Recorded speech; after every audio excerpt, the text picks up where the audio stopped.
Bismillahirrahmanirrahim. Assalamualaikum warahmatullahi wabarakatuh. Teman-teman semuanya, para mahasiswa, mahasiswi,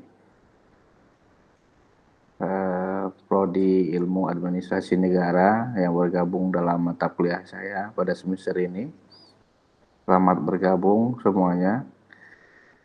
Ini merupakan materi perkuliahan pertama yang terdiri dari kontrak belajar, kemudian ada rancangan pembelajaran semester atau RPS, dan terakhir adalah orientasi pembelajaran perkuliahan semester. Nah, pada kesempatan ini saya akan menyampaikan beberapa hal terkait dengan orientasi yang pertama. Teman-teman nantinya RPS saya akan lampirkan dalam pertemuan pertama ini di Google Classroom masing-masing. Teman-teman bisa download, bisa cek, pelajari. RPS ini merupakan apa saja yang akan kita pelajari itu ada di RPS. Mulai dari pertemuan pertama sampai dengan pertemuan terakhir itu ada di RPS. Teman-teman nanti bisa lihat sendiri, pelajari dan lihat apa saja yang akan kita belajar, persiapkan materinya, referensinya, baca, dan kita diskusikan di pertemuan-pertemuan sinkronus dengan Google Meet ataupun Zoom. Baik teman-teman semua, pada kesempatan ini kita akan lihat sebenarnya dalam perkuliahan kita itu apa yang harus kita dapatkan dalam perkuliahan maupun dalam belajar satu semester ya. Nah sebenarnya ada 3 kompetensi dasar yang harus teman-teman miliki, baik itu dalam satu semester perkuliahan maupun dalam satu periode pendidikan di universitas. Seseorang yang dikatakan berkompetensi itu minimal sekali dia memiliki 3 kompetensi dasar. Yang pertama ada knowledge, ya. Yang kedua skill, dan yang ketiga adalah attitude. Ya, kompetensi dasar inilah yang harus dicapai dalam masa perkuliahan, baik selama satu semester maupun selama proses pendidikan. Apa itu knowledge? Knowledge ini merupakan sebuah pengetahuan yang teman-teman miliki, yang basisnya itu adalah informasi. Kemudian skill itulah sebuah keterampilan yang teman-teman miliki berdasarkan pengetahuan. Nah seterusnya ada attitude atau value yang disebut sebagai sikap perilaku, basisnya itu pada nilai. Baik, yang pertama itu adalah knowledge. Nah, knowledge ini merupakan suatu pengetahuan yang berupa informasi yang diperoleh dari hasil penginderaan terhadap segala sesuatu hal. Baik penginderaan melalui mata, penginderaan melalui telinga, penginderaan melalui pengalaman, merasakan, dan seterusnya.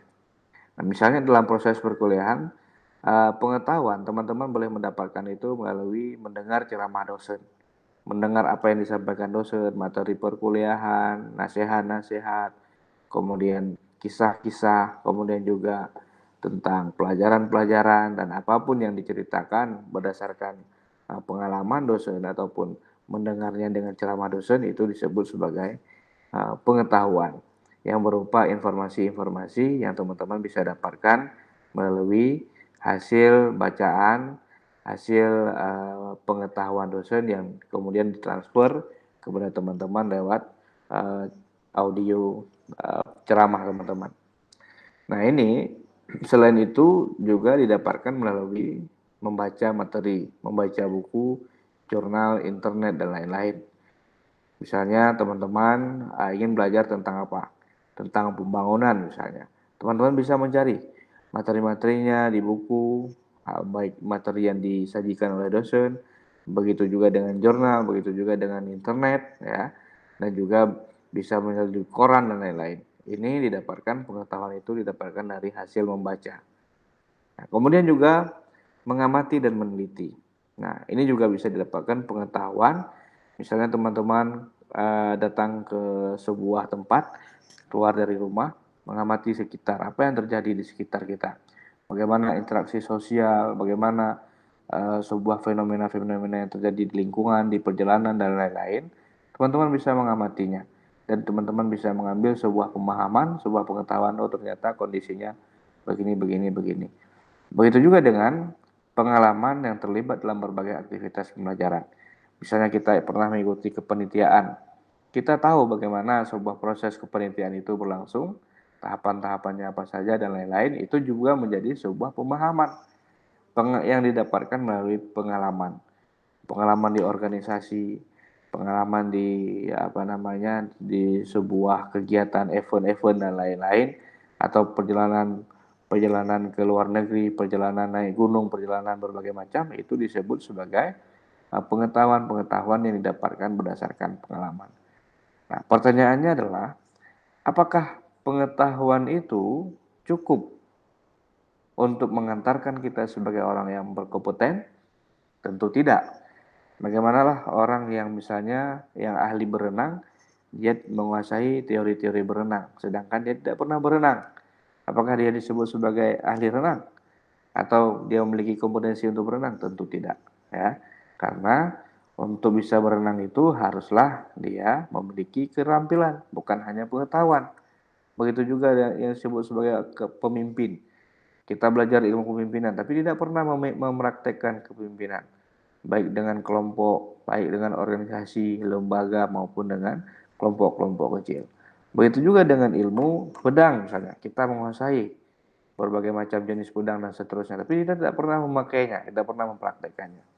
Nah, maka itu, selain pengetahuan, yang lebih penting disebut juga dengan skill atau adalah keterampilan.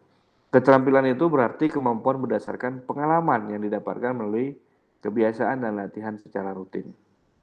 Nah, teman-teman, keterampilan ini dia tidak bisa jadi karena pengetahuan saja, tapi boleh jadi pengetahuan itu sebagai penunjang untuk menjadi dasar bagaimana kita bisa lebih terampil. Nah, tapi keterampilan itu dia lebih bersifat ataupun dia lebih banyak didapatkan dengan pengalaman yang dilakukan dengan latihan-latihan. Orang yang lari misalnya, pelari yang juara lari.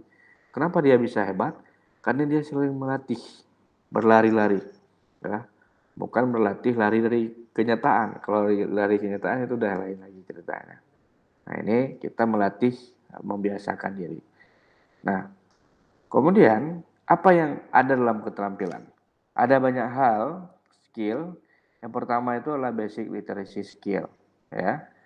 Basic literacy skill ini adalah keahlian dasar yang sudah pasti harus dimiliki oleh setiap orang seperti membaca, menulis, berhitung, serta mendengarkan. Nah, kemampuan ini, keterampilan ini sudah kita dapatkan melalui pendidikan dasar sampai dengan perguruan tinggi. Namun, apakah sama ketika keterampilan membaca antara anak SD dengan anak kuliah? Tentu berbeda.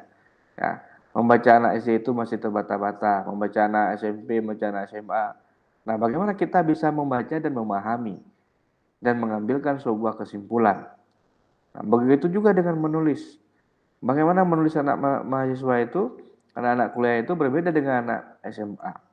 Kita di sini biasanya diajarkan artikel, menulis karya tulis ilmiah, ya, menulis jurnal, menulis sampai dengan menulis skripsi, menulis makalah. Nah, kita memiliki aturan-aturan, memiliki standar. Nah, inilah yang harus membedakan kita dengan anak-anak siswa, dengan mahasiswa. Kita memiliki standar yang standar itu menggambarkan suatu kualitas kita. Nah, begitu juga menulis laporan. Nah, disebut sebagai writing skill, kemampuan menulis. Orang yang menulis dengan orang yang membaca itu bisa memahami dengan pesan yang sama. Nah, begitu juga dengan berhitung serta mendengarkan. Kemudian, selain itu ada technical skill, yaitu keahlian secara teknis yang didapatkan melalui pembelajaran dalam bidang teknik seperti mengoperasikan komputer, alat digital, ya, software, membuat PowerPoint, membuat makalah dalam formatnya dan lain-lain. Ini merupakan technical skill, pengarsipan dan lain-lain. Ini merupakan technical skill. ya, dan teman-teman juga harus mendapatkan skill itu. Setiap ada tugas dibuat di lab, di komputer, ya, di print atau dikirim melalui email, dikirim melalui classroom. Nah, ini merupakan technical skill. Kemudian selanjutnya ada interpersonal skill, yaitu keahlian setiap orang dalam melakukan komunikasi satu sama lain seperti mendengarkan seorang, memberikan pendapat depan umum, dan bekerja dengan secara tim. Nah, misalnya, bagaimana kekuatan mendengar itu, menghargai orang itu? Ini harus kita miliki, ya. Begitu juga dengan memberikan pendapat depan umum. Apakah memberikan pendapat depan umum itu mudah? Mudah bagi orang yang sudah menguasai, memiliki keterampilan. Dan susah bagi orang yang tidak menguasai, tidak memiliki keterampilan public speaking. Bagaimana kita berbicara di depan umum agar orang-orang yang mendengar pembicaraan kita itu nggak ngantuk, ya, ada keterampilannya. Bagaimana menguasai gestur, menguasai mimik, menguasai intonasinya dan lain-lain. Itu kita harus belajar, melatih, dan praktek. Ini kuncinya. Nah, makanya teman-teman harus melatih itu. Ya, di ruang kuliah misalnya dosen memberikan tugas buat makalah. Ya, bagaimana kita bisa melatih writing skill kita? Membiasakan untuk menulis dengan berbagai macam referensi, format. Ya, tapi karena mahasiswa pengennya mudah, tidak pengen belajar, ya diambil aja makalah orang. Di internet, di copy paste, jadilah makalah. Dibuat balik nama. Ataupun dia diedit sebentar, diedit sedikit, udah kasih. Nah, inilah yang membuat pembelajaran itu rusak.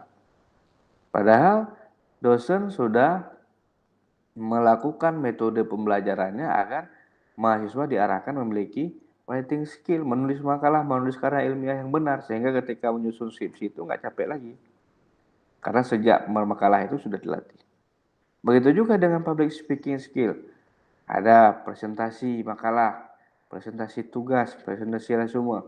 Nah, disitulah di perguruan itulah kita melatih bagaimana seorang mahasiswa itu mampu memiliki public speaking skill. Nah, teman-teman misalnya selain di perkuliahan juga teman-teman bisa mendapatkan di organisasi. Nah, di organisasi lah yang memiliki peluang, memiliki lapangan, memiliki wadah yang lebih besar untuk teman-teman latihan. Ada rapat kegiatan. Kita bahas secara umum sampai dengan teknis. Saling memberikan pendapat, memberikan sanggahan, diskusi, dan seterusnya. Nah, secara tidak sadar kita di situ sedang melatihan public speaking. Nah, ada jadi ketua panitia, diberikan kesempatan untuk memberikan sambutan. Ada di ketua organisasi, diberikan kesempatan untuk memberikan kata sambutan. Ya, kemudian jadi instruktur, diberikan kesempatan untuk melatih adik-adik dan seterusnya. Nah, disitulah lapangan, disitulah tempat latihan teman-teman. Lebih banyaknya adalah di organisasi, baik internal kampus maupun eksternal kampus. Dan kemampuan bekerja dengan tim. Bagaimana teman-teman bisa bekerja dengan tim kalau teman-teman tidak terbiasa dengan melatih diri, membuat sebuah event bersama-sama, mengerjakan tugas-tugas kelompok, menyusun kegiatan dan melaksanakan dengan sebuah kepanitiaan. Nah, ini merupakan latihan-latihan, ya, kebiasaan-kebiasaan yang harus dilalui agar terbentuk karakter, terbentuk skill teamwork-nya itu. Ya. Ke depan technical skill itu akan digantikan oleh robot-robot. Namun interpersonal skill ini yang sulit digantikan. Ya, bagaimana robot bisa bekerja sama dengan tim? Bisa saja. Ya, namun ada hal yang kurang di sana. Ya. Kemudian ada keahlian atau keterampilan problem solving, yaitu keahlian seorang dalam memecahkan masalah dengan menggunakan logikanya. Bagaimana kita bisa memecahkan masalah? Yaitu dengan melatih diri memecahkan persoalan-persoalan. Baik dimulai dari persoalan kecil sampai dengan persoalan besar. Jangan melatih lari dari kenyataan atau lari dari masalah. Nah, ini tidak dianjurkan. Tapi menghadapi masalah dengan keterampilan problem solving, keterampilan memecahkan masalah. Di situ ada juga leadership skill, kemampuan kepemimpinan. Nah, ini teman-teman harus dilatih sejak mahasiswa, sejak menjadi pembelajar di perguruan tinggi. Selanjutnya, yang ketiga itu adalah value, yaitu nilai. Ya. Nilai ini merupakan prinsip dasar yang menentukan sikap dan perilaku seorang dalam berinteraksi. Bagaimanalah misalnya dikatakan seorang yang kemampuan berpikirnya secara knowledge-nya bagus, kemudian juga skillnya juga mantap, tapi dia nggak jujur, dia suka bohong. Ketika janji-janji juga ngaret, tidak disiplin. Nah, ini kan membuat citra seorang personal itu akan buruk. Nah, ketika misalnya seseorang ingin mendapatkan rekomendasi pada si A, ditanyakan bagaimana menurut Anda si A itu. Yang dijawab itu adalah, yang dinilai itu adalah nilai kepribadian dulu. Oh, dia nggak bisa dipakai, dia nggak jujur. Oh, dia nggak bisa dipakai, orangnya pemalas. Nah, ini yang dilihat. Bukan dilihat dulu kemampuan skillnya, nggak dilihat dulu ininya. Tapi yang dilihat dulu adalah nilainya, value-nya. Nah, nilai ini merupakan cover dari kepribadian seseorang. Maka pertahankan nilai itu dengan memiliki moral dan nilai kinerja. Nilai moral itu Anda bisa menggunakan dan dibutuhkan dimanapun Anda berada. Misalnya nilai kejujuran, sopan, ikhlas, saling menghargai dan menghormati satu sama lain. Nggak di kampus, nggak di tempat kerja, di rumah pun itu dibutuhkan. Di masyarakat pun itu dibutuhkan. Dimanapun Anda berada, Anda harus jujur. Dimanapun Anda harus berada, Anda harus sopan, ikhlas, saling menghargai, dan lain-lain. Kemudian ada nilai kinerja yang dibutuhkan di kantor, di pekerjaan, di kuliah, dan lain-lain. Seperti apa? Seperti nilai disiplin, giat, tekun, kreatif, optimis, dan lain-lain. Ini merupakan nilai-nilai profesionalitas yang harus teman-teman miliki, yang teman-teman latih sejak mahasiswa.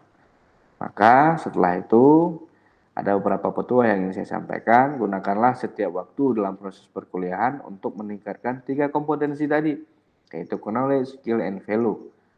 Sebagai tujuan dari pembelajaran, bukan semata-mata untuk mendapatkan nilai A+ dari dosen, tapi dapatkanlah nilai diri sendiri. Agar teman-teman memiliki nilai dan bernilai, bukan mendapatkan nilai di selembar kertas saja, ya. Karena nilai yang paling penting adalah nilai yang melekat pada diri sendiri, bukan pada selembar kertas yang disebut dengan transkrip nilai. Maka bersungguh-sungguhlah dalam belajar meskipun tidak dapat diawasi langsung secara bertatap muka oleh dosen. Karena proses perkuliahan kita itu kebanyakan daring. Karena pengawasan terbaik adalah diri sendiri yang selalu sadar bahwa dirinya lah sebagai pembelajar tiada henti. Jadi kalaupun tidak diawasi, tidak